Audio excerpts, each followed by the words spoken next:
Hola, ¿qué tal? Bienvenidas y bienvenidos a la continuación de la Masterclass en Derecho Probatorio. El día de hoy tenemos el gran honor de contar con la presencia de la doctora Mercedes Fernández López. Doctora, muchísimas gracias por estar el día de hoy con nosotros. Ella nos va a hablar sobre derecho a proponer pruebas y a su admisión.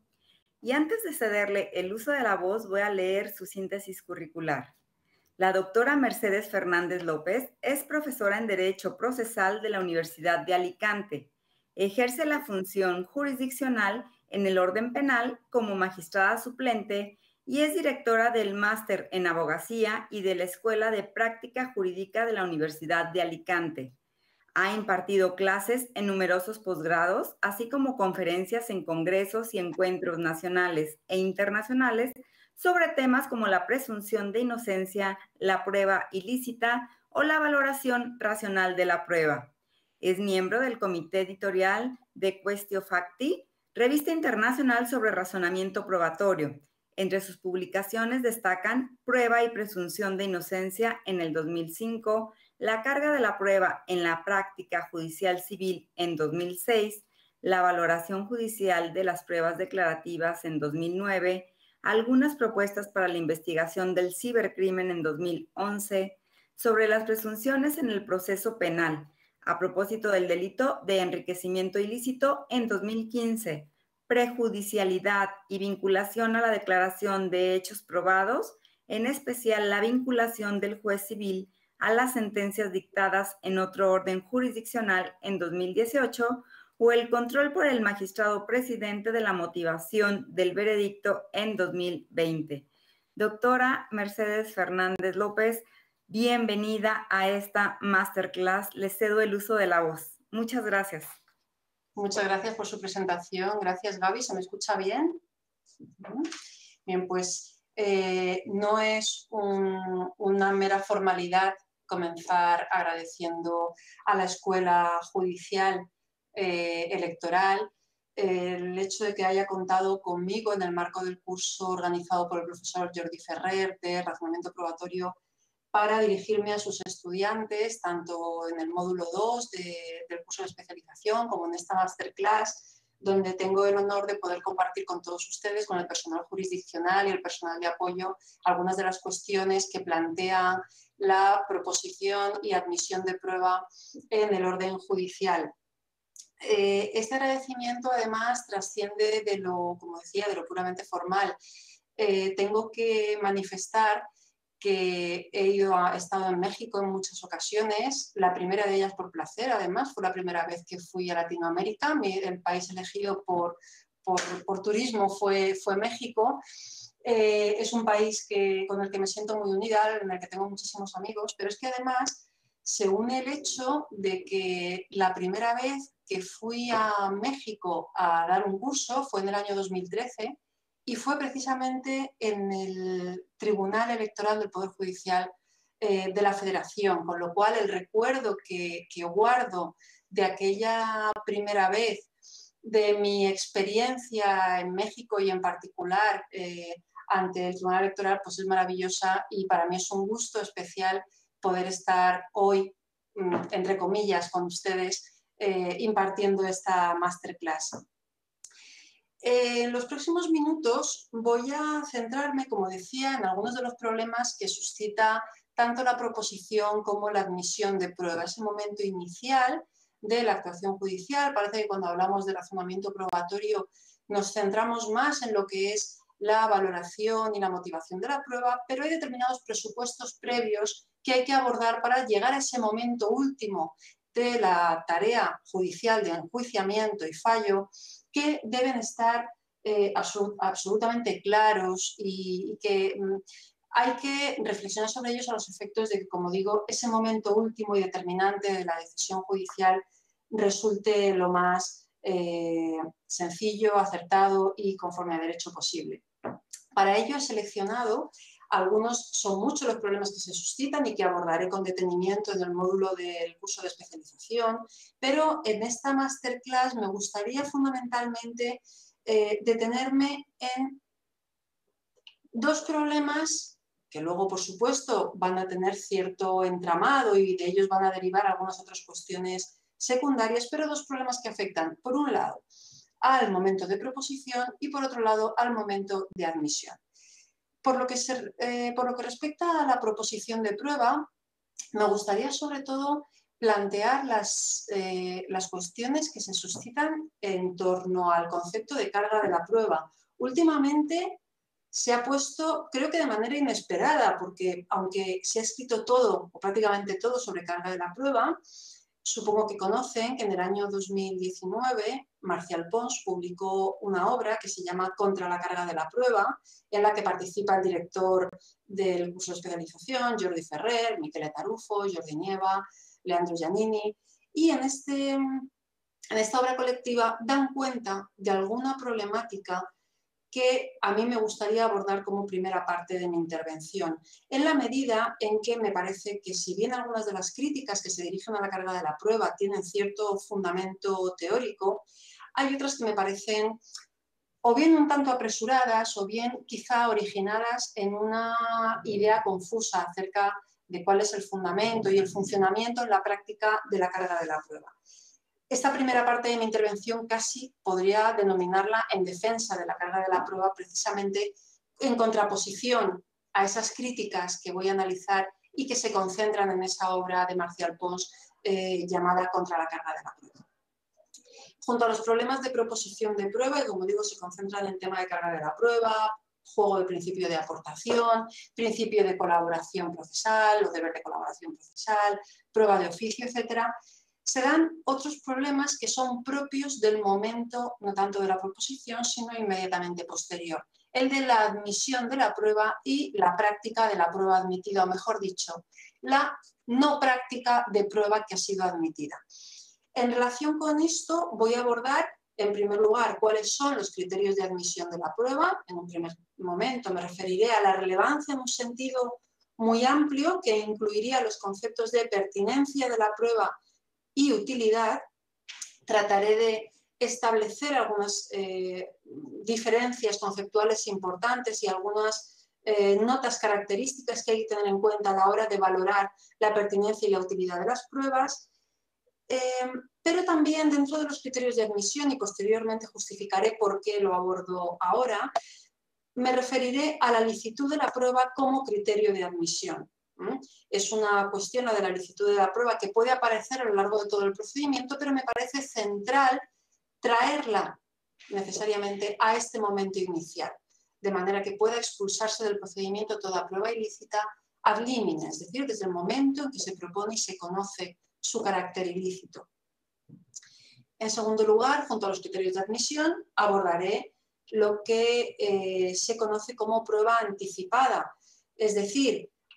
la posibilidad de admitir pruebas y en qué situación y bajo qué presupuestos que no se van a practicar en el juicio oral por razón de imposibilidad y en algunos casos de irrepetibilidad, y en qué medida o de qué manera se tiene que practicar para poder posteriormente darle valor probatorio.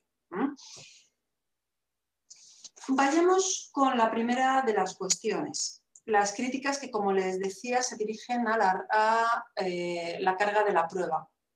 No es fácil aglutinar o hacer un tratamiento conjunto de todas las críticas que en esa obra contra la carga de la prueba se dirigen, pero sí que creo que básicamente, me dejo algunas para otro momento porque es imposible, como digo, tratarlas todas, básicamente se dirigen a la relevancia procesal que tienen las reglas de carga de la prueba formal. Se pone de manifiesto por varios de los autores, fundamentalmente por Michele Tarufo y Jordi Ferrer, la existencia de otros mecanismos de introducción de pruebas al proceso que hace que la actividad de las partes, movida por el principio de aportación de parte, carezca de la relevancia sustancial como para explicar el fenómeno de la aportación de pruebas en términos de aportación exclusiva por las partes en el proceso. Es cierto que existe un principio en materia procesal, que es el principio de adquisición. El principio de adquisición viene a suponer que todo aquel material probatorio que consta en las actuaciones puede ser valorado con independencia de quién sea el que lo haya introducido. Es decir, no es tanto lo más importante quién ha aportado la prueba, sino cuál es el resultado de la prueba. Junto a ello nos encontramos con el principio de colaboración, es decir, la necesidad, por ejemplo, en mi sistema procesal, contemplado en el artículo 118 de la Constitución, que habla del deber de todos los ciudadanos de colaborar con la Administración de Justicia. El principio de deber de colaboración viene a suponer que las partes en determinados supuestos, además, sobre todo terceros, creo que ese deber de colaboración, como ahora después voy a comentar, está dirigido más bien a terceros que están llamados a realizar algún tipo de actuación procesal, pero no hay problema, creo que con determinadas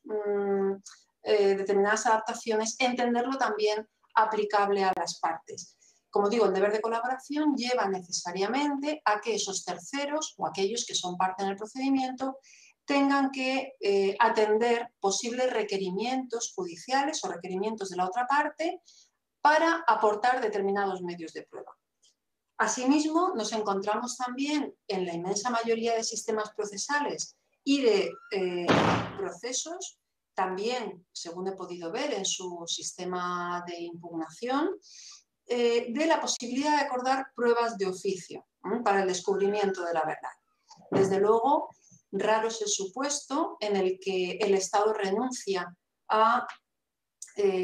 aquel órgano jurisdiccional, o bien si interviene una figura también de origen público que defiende los intereses del Estado, como pueda ser el Ministerio Público,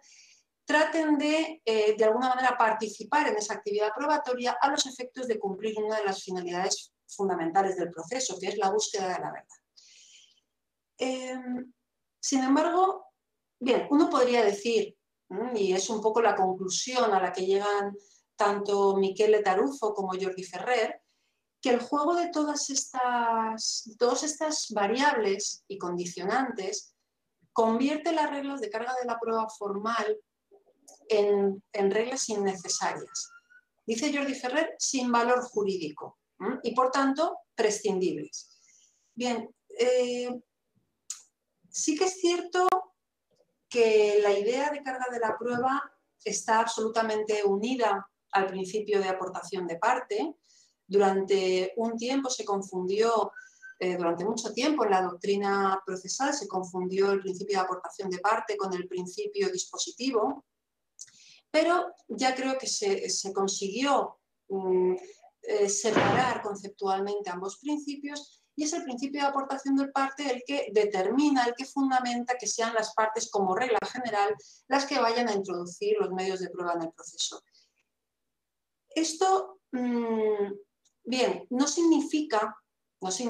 que la única manera de allegar pruebas al procedimiento sea mediante las pruebas que aporten las partes. Efectivamente, el medio principal de aportación de pruebas va a ser la actividad de parte,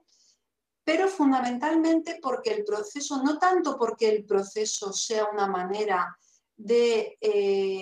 entender o como no sea un medio para canalizar una disputa entre partes. Es que el proceso es un sistema de resolución de conflictos, esa es su especial función o finalidad, y hace descansar sobre las partes la finalidad principal de dar impulso a ese procedimiento y de que sean las propias partes interesadas en el objeto del pleito quienes aporten pruebas. No tanto porque el Estado no tenga interés en la resolución de ese asunto, creo que esta idea absolutamente privatista de la justicia ya está bastante superada. Por supuesto que el Estado tiene interés en cómo resolver el asunto, pero tiene que hacerlo por cauces previamente establecidos y manteniendo cierta prudencia que preserve funciones esenciales y básicas como son fundamentalmente las relativas a las actuaciones judiciales, que única y exclusivamente pueden estar movidas por la independencia judicial. Es decir, es cierto, como invocan tanto Tarufo como Jordi Ferrer, que es posible acudir a la prueba de oficio. Es cierto que se prevé en algunos casos con más amplitud, en otros con menos, con más rigidez, cierta iniciativa probatoria por parte de los jueces, pero lo cierto es también que fundamentalmente la actividad probatoria que se va a desarrollar en un pleito, sea este de la naturaleza que sea, va a ser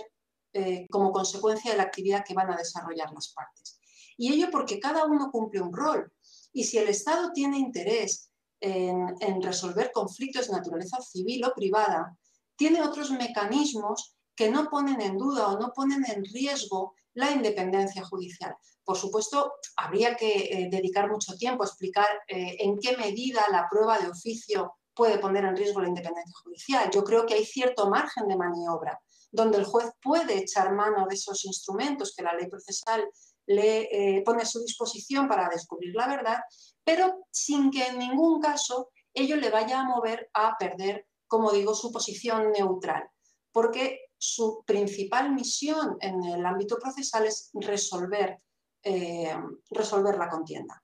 Como digo, si el Estado tiene interés en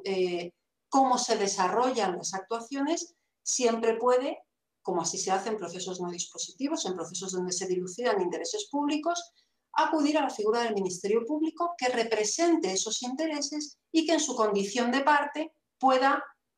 proponer todas las pruebas que se estimen necesarias. Por supuesto que el principio de adquisición procesal, es decir, descartado por tanto que la existencia de prueba de oficio per se excluya la carga de la prueba que pesa sobre las partes, me parece que algo similar pasa con los principios de adquisición procesal y colaboración o deber de colaboración. Por lo que respecta al principio de adquisición procesal, lo cierto es que evidentemente es un principio que nunca se ha puesto en duda, pero también hay que tener en cuenta que su funcionamiento o su efecto procesal es más bien de carácter limitado. Es decir, el principio de adquisición procesal permite al juez valorar una prueba con independencia de quién la haya aportado. Yo puedo querer probar un hecho que me es favorable a través de la declaración de un testigo, pero cuando el testigo declare algo que yo no tenía previsto y resulte acreditado un hecho que favorece a la otra parte. Ahí es donde tiene sentido el principio de adquisición procesal. Y efectivamente en esos casos, con independencia de qué parte haya aprobado, el hecho va a quedar fijado. Claro, esto es así, pero también veamos la situación desde el punto de vista práctico. Como regla general, las partes van a tratar de dirigir su estrategia probatoria con sumo cuidado para que únicamente queden acreditados aquellos hechos que les resulten favorables. Es decir, el principio de adquisición procesal va a funcionar para esos supuestos residuales en los que la parte no consigue controlar la introducción de ciertos medios de prueba o de ciertos elementos probatorios. Por tanto, como digo, su eficacia, su efecto es real, pero limitado a esos supuestos excepcionales. Y en cuanto al principio de colaboración, de momento lo voy a dejar porque me referiré a él al final al abordar algunas de las propuestas que hace Jordi Ferrer, porque me parece que plantea muchos problemas. Exigir a las partes un deber de colaboración en sentido fuerte, es decir, sustituir la idea de carga, la idea de facultad de llevar a cabo actos procesales dirigidos a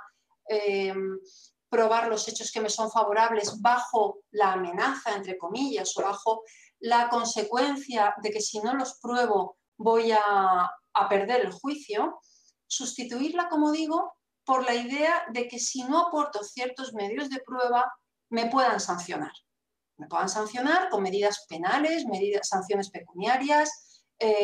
o bien me puedan aplicar medidas coercitivas, como pueda ser autorizar una entrada y registro en mi casa. Bien, como digo, esto último lo dejo para el final. Todo esto, la existencia de estos principios que parecen que le quitan peso al principio de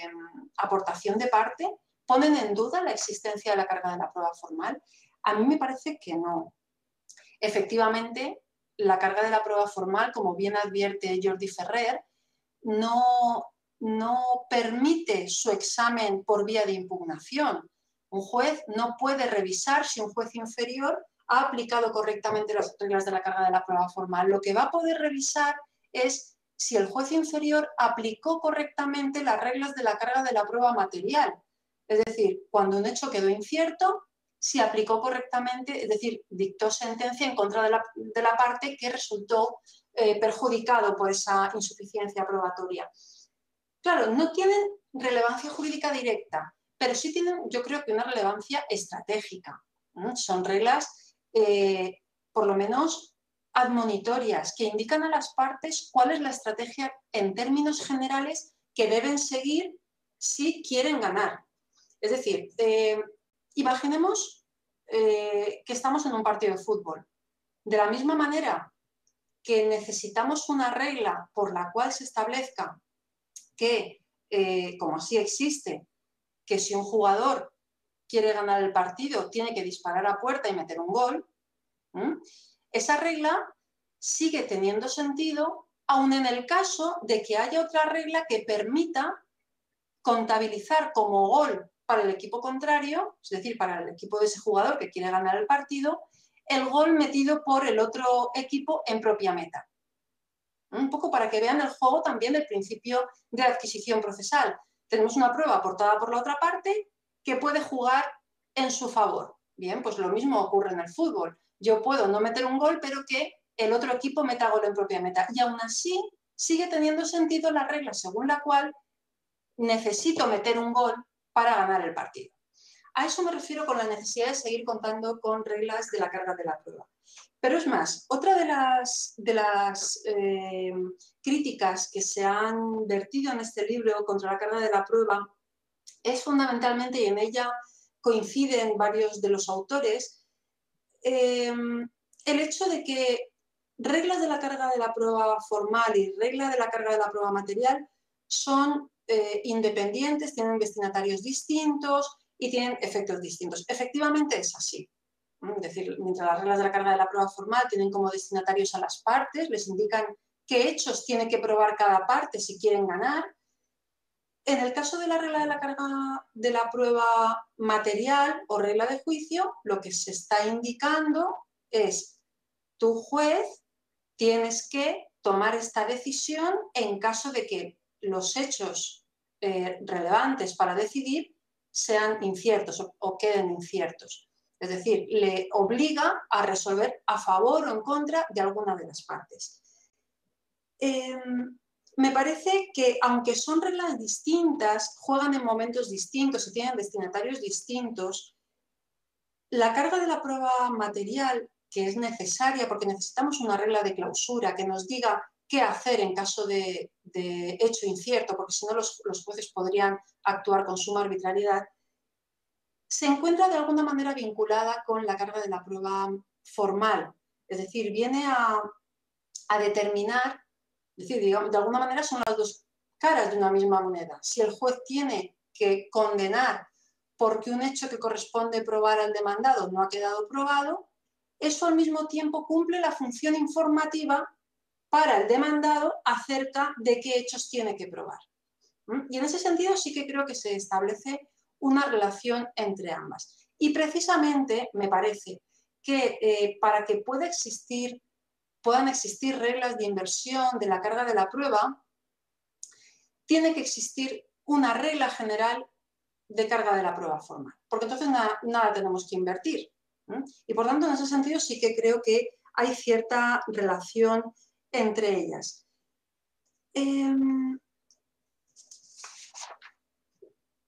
Desde luego, al menos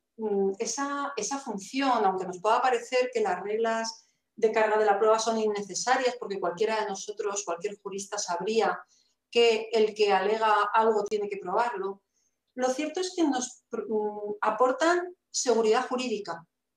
Fundamentalmente yo creo que esa es su función, aportar seguridad jurídica para que las partes puedan orientar su estrategia probatoria. Y además suponen el punto de partida también para que pueda bien el legislador, bien el juez, modificar esas reglas de la carga de la prueba en casos concretos cuando están en juego los principios de disponibilidad probatoria o facilidad probatoria. Es decir, cuando una de las partes tiene acceso preferente o más sencillo a los medios de prueba o en exclusiva a los medios de prueba que en principio tendría que aportar la otra parte.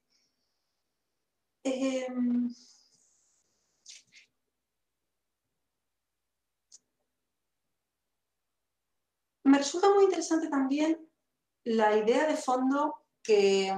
plantea Jordi Nieva. Su estudio, les recomiendo que se hagan con este libro porque me parece interesantísimo a nivel teórico y conceptual. Su análisis es fundamentalmente histórico. Trata de mostrar cómo en un momento dado, particularmente en el proceso medieval del jus comune, la carga de la prueba adopta una especial relevancia de la mano de la proliferación de reglas tasadas de prueba. De tal manera que, ¿qué sucedía en esas circunstancias? Pues que al establecerse reglas tasadas de prueba, es decir, pruebas que necesariamente había que aportar para acreditar determinados hechos, de manera que si no se aportaban no se podían dar por probados, no había otros medios alternativos que tuvieran esa fuerza probatoria, lo que hacían los jueces era abusar de las reglas de la carga de la prueba, es decir, no se ha cumplido la regla de prueba tasada o no se ha aportado la prueba que se establecía en la regla de prueba tasada y, por tanto, la consecuencia tiene que ser que el hecho no ha quedado acreditado. Por tanto, resuelvo conforme a la aplicación de la regla o de la de la regla de juicio, como regla de cláusula, no tanto en el resultado de la prueba, sino en la ausencia de resultado. Efectivamente, es posible explicar que proliferase el uso de la carga de la prueba en atención a esta proliferación a su vez de las reglas de prueba tasada, porque efectivamente se hacía muy difícil poder lograr la prueba de un hecho a través de estas pruebas, pero creo que no es algo que única y exclusivamente pueda entenderse vinculado con reglas de prueba tasada. Creo que la necesidad de aplicar reglas de carga de la prueba es una idea común que comparten contextos en los que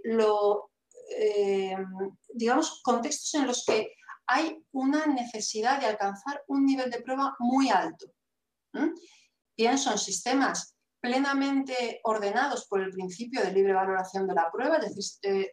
un procedimiento totalmente opuesto al que nos sugiere Jordi Nieva en ese momento histórico medieval, en los que la solución que hay que dar al proceso es exactamente la misma. Hablo del proceso penal regido por la presunción de inocencia y la regla de de la prueba más allá de toda duda razonable. En un proceso penal, para llegar a declarar la culpabilidad del acusado, necesariamente tiene que quedar acreditada esa culpabilidad mediante medios de prueba que las partes pueden aportar libremente, sin un valor tasado previamente por la ley, en un nivel muy alto. Y en cualquier caso en el que eso no suceda, el juez tiene que absolver por falta de pruebas y, por tanto, por aplicación de la regla de juicio, que en este caso viene dada por ese alto estándar de prueba vinculado a la presunción de inocencia. Creo que con eso tendría que entrar en algún detalle más, pero más o menos mostraría que aunque pueda haber cierta relación histórica entre reglas de prueba legal y reglas de carga de la prueba, esa relación no es necesaria. Y que las reglas de carga de la prueba son absolutamente necesarias, las de carga de la prueba material, en cualquier sistema judicial. Se encuentre regido por reglas de prueba legal o por reglas de prueba libre. Por tanto, el argumento de fondo central de Jordi Nieva para tratar de articular un sistema judicial al margen, porque así lo aborda en su trabajo, habla de un sistema judicial sin reglas de carga de la prueba, me parece que sí pretende apoyarlo sobre este argumento como argumento central, resulta un tanto endeble y creo que requeriría alguna revisión.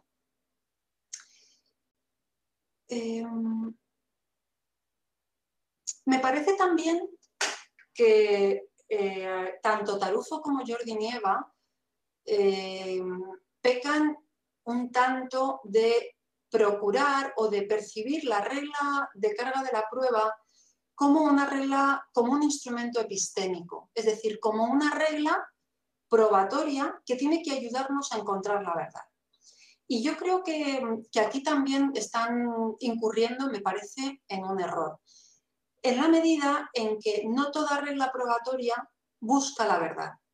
Necesitamos reglas que regulen el procedimiento probatorio y que no necesariamente vayan a tener un valor epistémico. Algunas no tienen ningún valor epistémico. La regla que regula si el testigo tiene derecho a recibir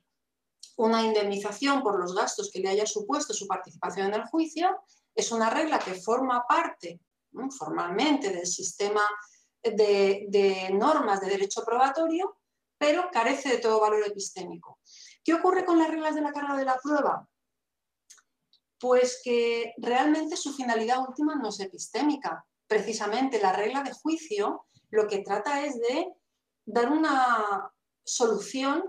para el caso efectivamente en el que no seamos capaces de saber cómo sucedieron los hechos. Y entonces nos parece que lo más acertado es entender que el hecho no probado es un hecho inexistente.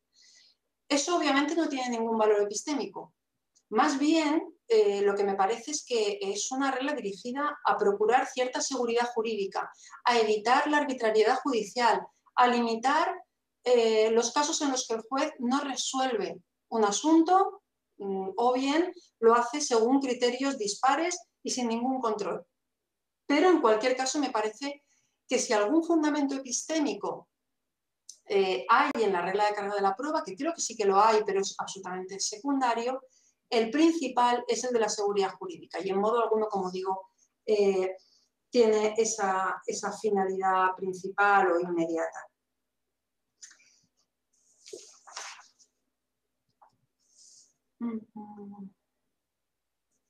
Bien, una última cuestión, porque veo que se me pasa el tiempo y no he avanzado demasiado, que me gustaría destacar dos últimas cuestiones en relación con este tema de la carga de la prueba y más centradas en la exposición de Jordi Ferrer, que aporta también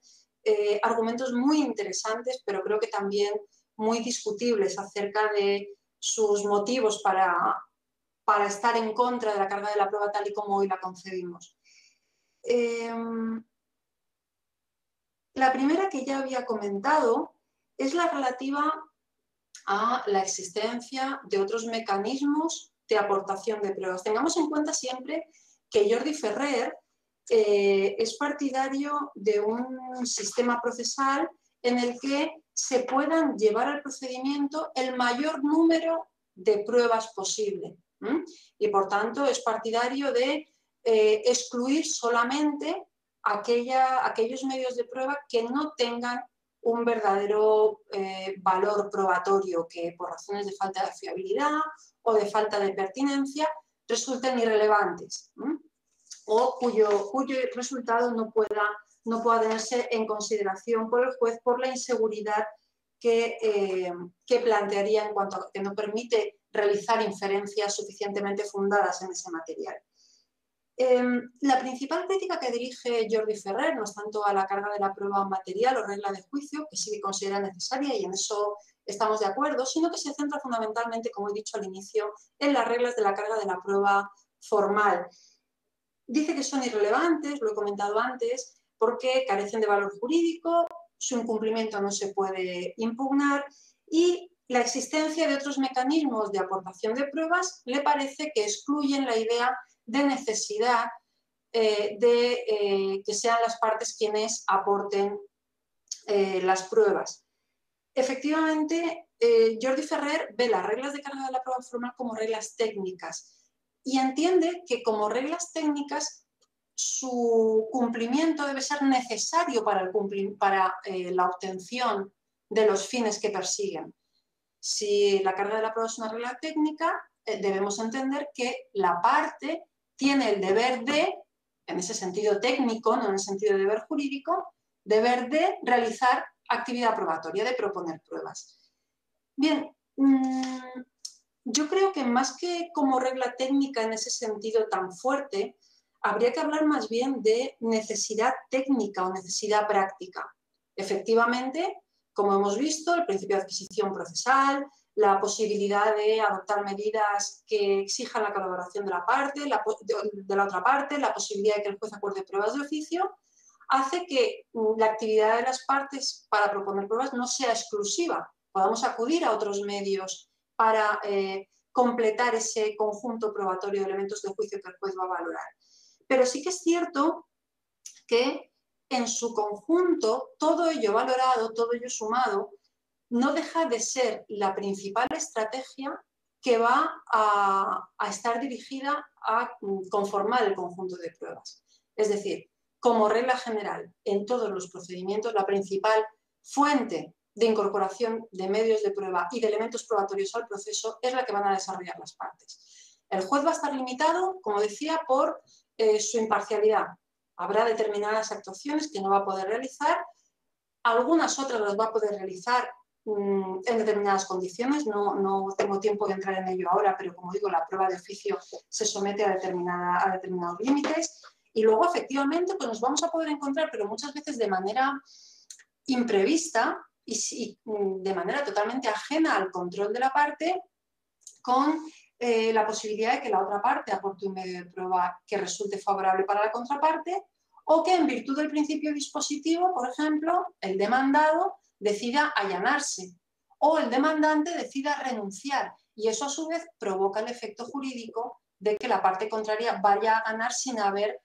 cumplido con su carga de la prueba. Pues bien, como necesidad práctica, me parece fundamental que las partes sepan de antemano quién tiene que probar. Dice Jordi Ferrer que lo que habría que hacer es no solamente contar con que las partes vayan a probar, sino también, de alguna manera, establecer ciertos mecanismos de colaboración, mecanismos que pasarían, en su caso, por sanciones. Bueno, si una parte tiene en su poder un medio de prueba y solamente él puede aportar esa prueba, entonces tenemos que obligarle a que la aporte al procedimiento. Bien, es cierto que hay en algunos procesos, sobre todo en los civiles, determinados instrumentos para facilitar la colaboración de las partes y de terceros con la actividad judicial y para que se aporten elementos de juicio. En España tenemos las diligencias preliminares que la parte que va a interponer la demanda puede solicitar, son unas diligencias preparatorias, va a poder solicitar al órgano jurisdiccional que requiera a la parte contraria para que aporte un documento o cierta información que está en su poder. Me parece que esto tiene, como digo, sí, tiene importancia, tiene relevancia, pero también plantea ciertos riesgos. Y es que, aunque una de las finalidades del proceso sea la búsqueda de la verdad, no es el fin último. Creo que no tenemos que perder en ningún momento la perspectiva de esto. El fin último del proceso es la resolución de conflictos. La resolución de conflictos, por supuesto, conforme a derecho y de conformidad con los hechos del caso. De manera que para nosotros la búsqueda de la verdad tiene una importancia fundamental y central en el enjuiciamiento, pero su importancia, dentro de ser fundamental, no deja de ser instrumental de la finalidad última, es decir, del enjuiciamiento, de la resolución de conflictos. La resolución de conflictos no solamente se va a articular en torno a la idea de verdad, sino también en torno a la idea de ciertas garantías procesales que me parece peligroso poner en duda o directamente cuestionar o directamente considerar de menor valor que la búsqueda de la verdad. Y cuando se plantean soluciones como la posibilidad de sancionar a partes que no colaboran o partes que no tienen, intención de aportar un medio de prueba que está en su poder, en realidad me parece que estamos bordeando la línea peligrosa de una limitación extraordinaria del derecho de defensa. Entonces creo que esto, que no digo que no sea necesario en algunos casos, hay que pensarlo muy bien. Creo que ahí el trabajo de Jordi Ferrer merecería alguna reflexión adicional acerca de qué efecto tienen esas medidas coercitivas o esas medidas sancionadoras que propone para que las partes aporten prueba sobre el derecho de defensa. Una última idea sobre carga de la prueba. Y en esta ocasión sobre la inversión de la carga de la prueba. Creo que en México también se denomina carga de la prueba dinámica, la teoría de las cargas dinámicas, que viene a permitir al órgano jurisdiccional, en cada caso concreto, determinar a qué parte le debe perjudicar la falta de prueba de un hecho. Y ello basado en un mayor o más fácil acceso a las fuentes de prueba, una disponibilidad en exclusiva del medio de prueba, etc. Dice Tarufo en su trabajo que esta posibilidad, la de invertir la carga de la prueba, la de acudir a la carga de la prueba dinámica, viola la regla general de carga de la prueba. Claro, yo diría que más bien lo que hace es modificarla motivadamente. Los jueces no cambian esta regla de manera indiscriminada. Precisamente la posibilidad de impugnar la distribución de la carga de la prueba que hagan los jueces nos da muestras de que el ordenamiento jurídico tiene interés porque las decisiones de los jueces a la hora de cambiar las reglas de carga de la prueba vengan motivadas, de tal manera que en su decisión explique las razones de por qué gravó con las consecuencias negativas, es decir, por qué hizo perder a la parte que inicialmente no tenía la carga de la prueba. Eso entiendo no es violar, entiendo que es cambiar, modificar, pero siempre de manera justificada y motivada. Sí que tiene razón Tarufo, y con esto, como digo, termino mi análisis de la carga de la prueba, en una cuestión, y es la indefensión que se genera con la aplicación de modificaciones sobre la regla de carga de la prueba. Los jueces, como regla general, en todos los sistemas jurídicos, salvo que exista alguno en el que en particular se establezca algún trámite para ello, no dialogan con las partes, no manifiestan a las partes la posibilidad de que en la sentencia se produzca esta modificación de los juegos de la carga de la prueba, de tal manera que esta se produce cuando ya las partes no tienen capacidad de reacción. Esto es una crítica tradicional al tema de la inversión de la carga de la prueba. A mí me parece que es importante y es interesante que se produzca, que la carga de la prueba sea flexible para dejar ver esas situaciones especiales o peculiares en las que las reglas generales pueden provocar situaciones de injusticia porque la parte no tenga los medios de prueba que necesita para probar un hecho, pero sí que es cierto que requiere su aplicación de la previsión legal de mecanismos a partir de los cuales el juez puede interactuar con las partes y ponerles de manifiesto la posibilidad de que al final del juicio y ya en el enjuiciamiento y ya en el momento de la decisión se alteren las reglas generales. Es decir, no puede suceder que las partes actúen con la expectativa de que si un determinado hecho ha quedado probado van a ganar, o si un determinado hecho no ha quedado probado van a ganar, y finalmente el órgano jurisdiccional, sin previo aviso, altere esas expectativas. Porque efectivamente ahí sí que creo que cabe o se produce una verdadera violación del derecho de defensa. ¿Qué alternativas hay? Pues la necesidad de estipular alguna vista preliminar, ad limine, una vez presentada demanda y contestación a la demanda, en el que el juez, a la vista de las pruebas que las partes han propuesto y de los hechos controvertidos, pueda manifestarles qué hechos tiene que acreditar cada parte o se espera que, para que pueda ganar, tengan que quedar acreditados. Me da igual, no quiero entrar en la discusión de si es una regla de carga de la prueba formal o material. Lo que nos importa es que las partes conozcan el riesgo de no probar ciertos hechos que según la regla general podrían dejar sin probar porque corresponde hacerlo a la otra parte. Entonces, creo que previendo esta posibilidad, previendo esa interacción entre el juez y las partes, se respetaría el derecho de defensa, se respetaría el derecho de audiencia, las partes podrían alegar lo que estimaran pertinente para mostrarle al juez que no se justifica esa inversión y en cualquier caso se les estaría dando también la oportunidad de adaptar su proposición de pruebas a esa sugerencia o manifestación que realiza el órgano jurisdiccional.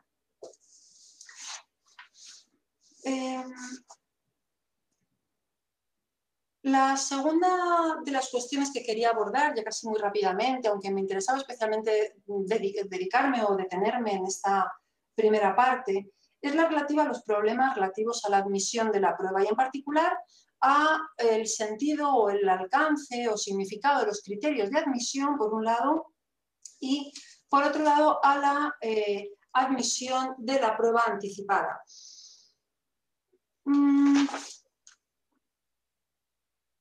Por lo que se refiere a los criterios de admisión, tradicionalmente entendemos por tal todos aquellos que el juez tiene que valorar para decidir qué medios de prueba se van a practicar a partir de los que hayan sido propuestos por las partes. Y se vienen a resumir generalmente en el principio de relevancia. ¿Qué implica la relevancia? Generalmente por relevancia vamos a entender dos conceptos que a nivel conceptual se pueden distinguir y creo que es interesante hacerlo porque la decisión del juez va a tener que desglosarse o va a tener que atender a estos dos conceptos, aunque luego se puede explicar en términos genéricos de relevancia. Por un lado, es necesario que la prueba sea pertinente, es decir, que tenga relación con los hechos del caso, ya sea una relación directa o ya sea una relación indirecta. No vamos a poder inadmitir pruebas por el mero hecho de que no tengan relación directa con los hechos, si la tienen de manera indirecta, de manera que mediante inferencias relativas a hechos secundarios, pueda llegarse al hecho objeto de enjuiciamiento. Esto es necesariamente así cuando sabemos que el valor de la prueba indiciaria es fundamental en sede judicial y, por tanto, la pertinencia debe moverse en esos términos. Se trata de un juicio de oportunidad o adecuación de las pruebas propuestas al objeto procesal, ya sea directo o indirecto. Es en todo caso un juicio previo. Una vez que tenemos claro cuál es el objeto de enjuiciamiento, el juez, antes de la práctica de la prueba, puede valorar si la prueba propuesta es pertinente o no. Mientras que el juicio de necesidad, aunque tiene que hacerlo también cuando se le propone la prueba, no deja de ser especialmente certero cuando se realiza a posteriori. Es decir, cuando se propone la prueba, el juez va a tener que hacer un pronóstico acerca de si la prueba propuesta, además de pertinente, es útil o, por el contrario, es redundante. Es decir, si ya tenemos otros medios de prueba que apuntan en esa dirección y, por tanto, no es necesario que lo admitamos y lo practiquemos. Pero no va a ser hasta que efectivamente se practiquen y conozcamos su resultado cuando el juez va a saber si un medio de prueba que ha sido admitido es o no útil. Eso puede llevar a situaciones en las que el juez, practicada la prueba en el juicio oral, admitida toda la prueba, decide que algún medio de prueba finalmente no se practica, porque realizado a posteriori el juicio de necesidad o de no redundancia, entiende que esa prueba ha dejado de ser relevante en este sentido, en el sentido de indispensable. Ambos conceptos, el de pertinencia y utilidad, integran, como decía, el concepto de relevancia, el concepto genérico de relevancia, y a efectos de impugnación, cuando la parte entiende que se ha inadmitido un medio de prueba que es absolutamente fundamental para la defensa, deben conectarse con la idea de indefensión, es decir, no cualquier violación o de cualquier irregularidad o cualquier denegación de prueba en cualquier circunstancia va a suponer una violación del derecho a proponer pruebas o a utilizar las pruebas que sean pertinentes para la defensa. Necesariamente habrá de valorarse por el órgano jurisdiccional si en ese caso en concreto la inadmisión de una prueba o la no práctica de una prueba que ha sido admitida porque el tribunal finalmente decide que no es necesaria o no es pertinente, por ejemplo, porque ese objeto sobre el que recae la prueba ha dejado de formar parte del objeto procesal. Para valorar si esto es así, tendrá que conectar la no práctica o la decisión de no haber practicado la prueba con la indefensión, es decir, en qué sentido la prueba era necesaria para la parte, porque solamente en el caso en el que fuera determinante para llevar a cabo el enjuiciamiento, para que el enjuiciamiento hubiera terminado con una resolución diametralmente distinta, entonces podemos entender que la prueba tiene esa relevancia necesaria como para entender que su práctica admitida.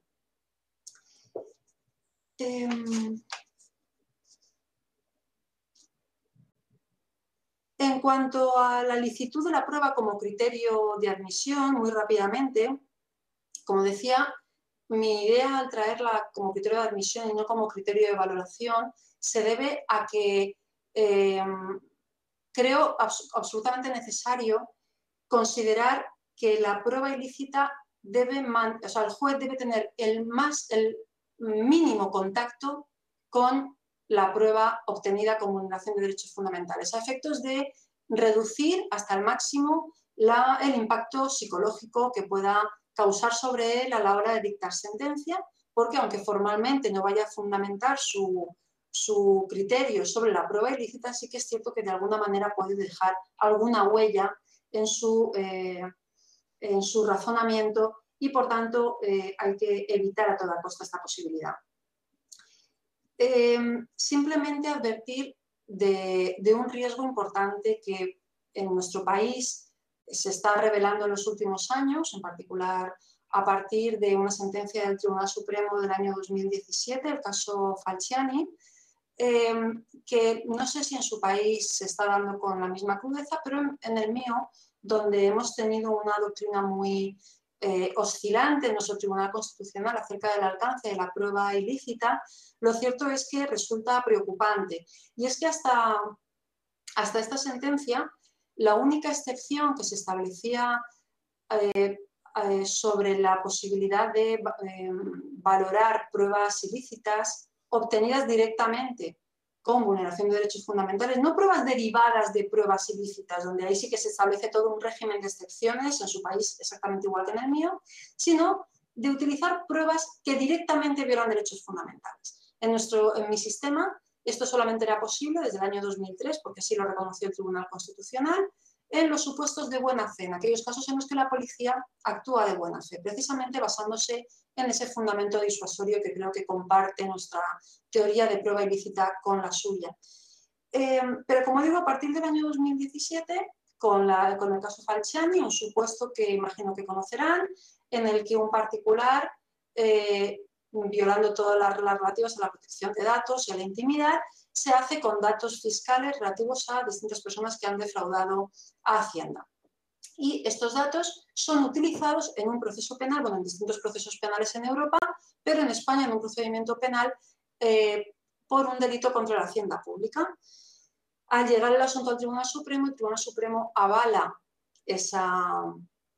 sentencia por la que se condena sobre la base de los datos obtenidos por Falciani y lo hace considerando que la prueba prohibida tiene un fundamento prácticamente o casi exclusivamente disuasorio y eso hace que, de alguna manera,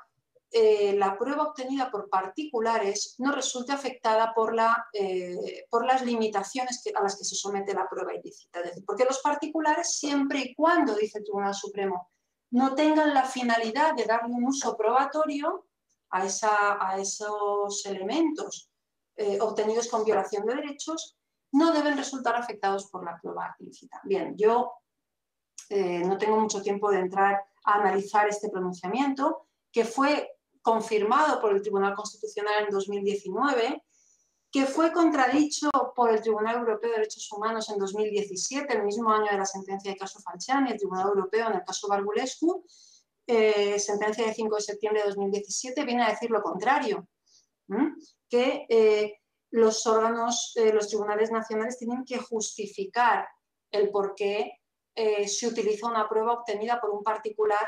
con violación de derechos fundamentales. No es una contradicción exactamente, pero requiere una motivación extraordinaria, cosa que en este caso me parece que no sucedió. Bien, pues el problema que yo creo que plantea todo esto es que estamos dejando vacía de contenido la regla de la prueba ilícita,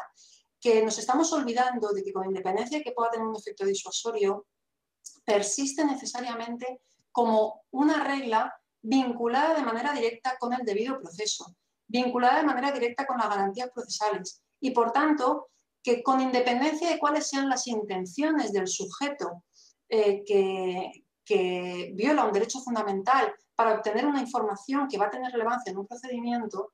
y con independencia de las sanciones civiles, penales, pecuniarias a las que se pueda someter a ese sujeto, el uso en un procedimiento civil, penal, laboral, de cualquier naturaleza, de esa información así obtenida, iría en contra, seguiría yendo en contra, por mucho que no tuviera una intención de violar derechos fundamentales, del debido proceso. Y creo que esto es algo que no debemos perder de vista, que no nos debe hacer desviarnos de cuál es el sentido original de la prueba ilícita, que sigue conservando, en mi opinión, también su valor como medio de protección de derechos fundamentales. No voy a poder entrar en el tema de la prueba anticipada. Bueno, lo he dejado para el final a sabiendas de que su sistema electoral es un sistema en el que prima la escritura sobre la oralidad, en el que ahora, de manera circunstancial y excepcional, se han introducido los juicios orales y en el que, por tanto, el problema de la prueba anticipada resulta hasta ahora, en cierta medida, residual. Quería plantear algunas cuestiones relativas a la necesidad de establecer algún tipo de control judicial sobre la obtención de ciertas pruebas, la testimonial, a la que se refiere su ley de medios de impugnación, a la pericial, cuando se practica, si es que se practica de forma oral, pero bueno, lo dejaremos para otra ocasión, espero que tengamos muy pronto para discutir sobre ello. Muchas gracias por su atención. Muchas gracias, estimada doctora Mercedes Fernández. La verdad es que fue extraordinaria esta plática sobre el derecho a proponer pruebas y a su admisión. Muchísimas gracias. Muchas gracias.